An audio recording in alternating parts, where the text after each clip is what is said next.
Pangsanlibutang ulat. Panahon na upang maging saksi. June 15. Russia. Alina.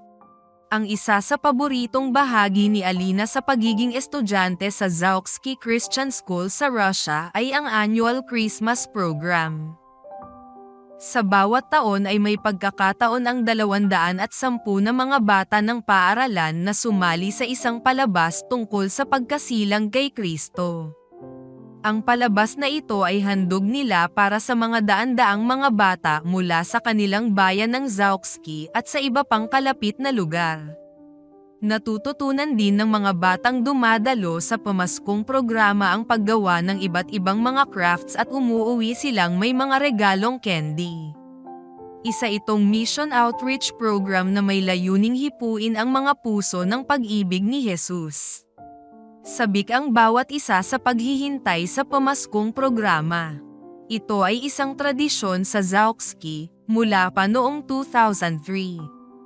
Naghihintay ang mga estudyante ng paaralan na sumali sa programa. Gustong pumunta at sumali sa programa ng mga bata sa bayan. Hinihintay rin ng mga magulang at iba pa ang malaking kaganapang ito. Nagsimulang sumali si Alina sa programa simula ng 11 taon siya. Hindi pa nga siya estudyante ng Zauksky Christian School. Subalit gusto na niyang magkaroon ng bahagi rito, kaya tumutulong siya sa pagtatayo ng Christmas tree. Sa loob ng 5 taon sunod-sunod, sumasali si Alina sa programa.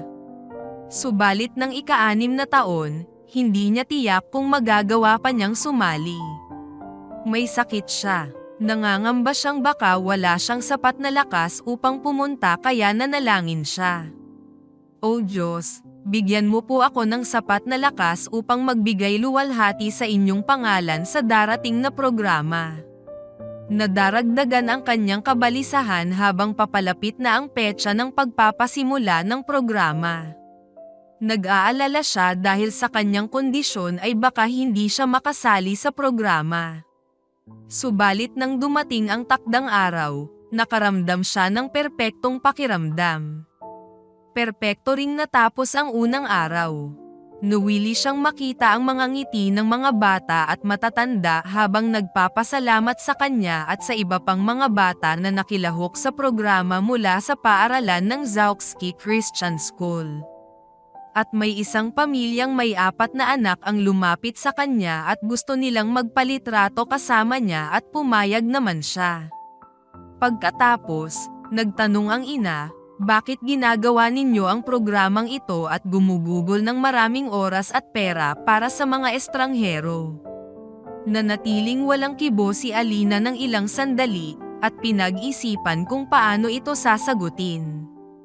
Bakit gusto niyang sumali sa programa sa nakaraang 6 na taon?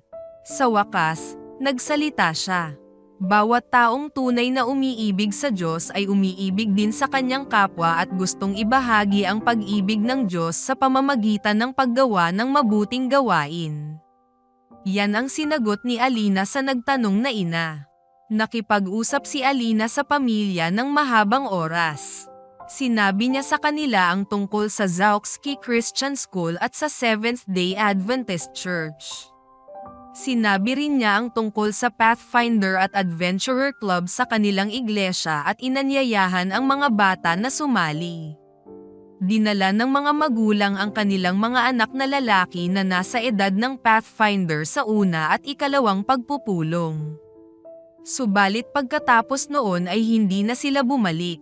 Hindi alam ni Alina kung ano ang nangyari sa pamilya at hindi rin niya alam kung paano sila makontak. Subalit hindi siya nag-aalala. Natitiyak niyang nakapagtanim na ng binhi sa kanilang mga puso. Nagtitiwala siya sa Diyos na palalakihin ang binhi at ilalapit ang kanilang puso sa Kanya. Higit sa lahat, ang wika ni Apostol Pablo, "Ako ang nagtanim, ngunit ang Diyos ang nagpapalago." Unang Korinto Kapitulo 3 Versikulo 6. Ang kanyang bahagi lamang ay ipakilala sa pamilya ang Diyos.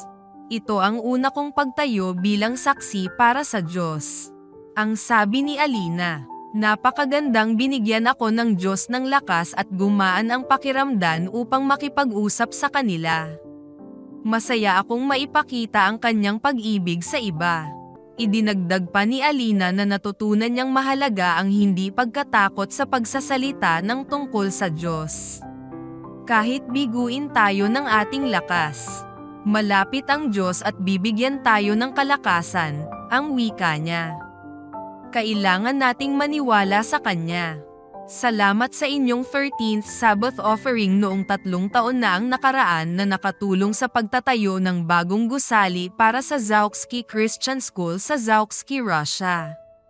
Ang bahagi ng ating 13th Sabbath offering ngayong quarter na ito ay tutulong na mabuksan ang spiritual at social center sa Salekhard sa Russia Far North.